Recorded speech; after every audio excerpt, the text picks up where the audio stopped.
Well, I'm cleaning these electrodes here, and I just finished testing with them, and they're not really showing me accurate results. So I'm using some cleaning solution to start with, this Milwaukee electrode cleaning solution, and I'm soaking them, and then I'm also I have this toothbrush that I use simply for cleaning my electrodes. It's a dedicated toothbrush, and I'm just gonna brush their teeth here and hopefully get these things clean so that they'll function properly. This is the ORP electrode here. It's a little pin-like looking thing. It's got platinum on it, and it really attracts all the calcium from the water. And I did some testing yesterday, and I didn't clean it afterwards, and that's what happened. Is the calcium from the high alkaline water gets caked up on the glass. There's a glass here on the pH electrode that it gets on, and then there's a little pin like that. You probably can't see that, but it looks like I guess the end of a needle or something right in there, and that gets kicked up, and then it won't register properly. And the ORP, this is called the ORP meter. That is the worst of the bunch. It's definitely hard to keep clean. One other thing I'm going to do to clean this is I'm going to use my sandpaper on the ORP. Alright, so I've got my sandpaper, and here, this is the pH meter. I'm not going to use sandpaper on that.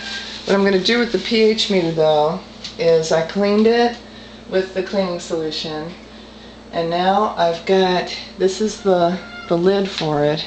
It's like a little rubber thing, and I've got it half filled with what's called storage solution, and I'm going to just put that cap on in such a way that that bulb sits into that storage solution. I think what I did was I was testing yesterday.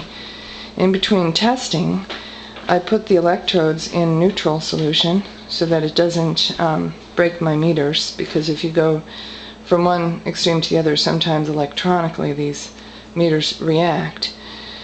So to prevent that, I put them, if I put them in a high alkaline, then I put them back in a neutral, and then put them back and forth into a neutral between the high alkaline and the low alkaline.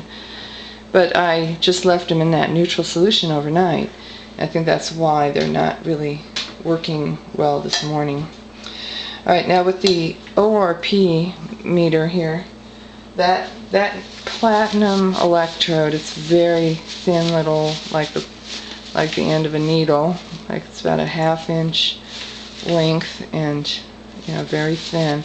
I'm going to try to dry that with this paper towel, and then just by lightly feathering the paper towel in and around it.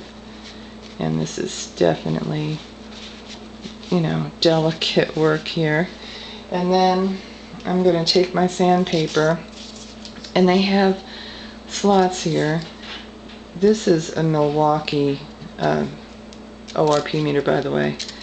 And one of the features I like about the Milwaukee is these slots, because it makes it easier when you're doing this sandpapering. You don't want to sandpaper hard. And this is called 220 point sandpaper. It is very fine. I'm going to say, to my fingers, it just kind of feels like rough skin almost. It doesn't really feel like it's going to do a whole lot of damage. But you still don't want to do it hard, because that is platinum, and you don't want to remove your platinum from your electrode. But you do need to get that clean, the scale that's obviously built up on it. It is causing my ORP meter to show falsely low readings. I don't like that. I don't like to show test results showing these with low readings like this. Right, that should be the extent of what I need to do. Now what I'm going to do is I'm going to take the same type deal. This is the cap and this is storage solution, and I'm going to store this, push it on with that, trying not to let the storage solution fall out or squeeze out, because this stuff is expensive. And alright, now that's in there, try to get the air out best I can. Alright, so that's in there good. And now just set it in this cup, and then in a few hours I'll come back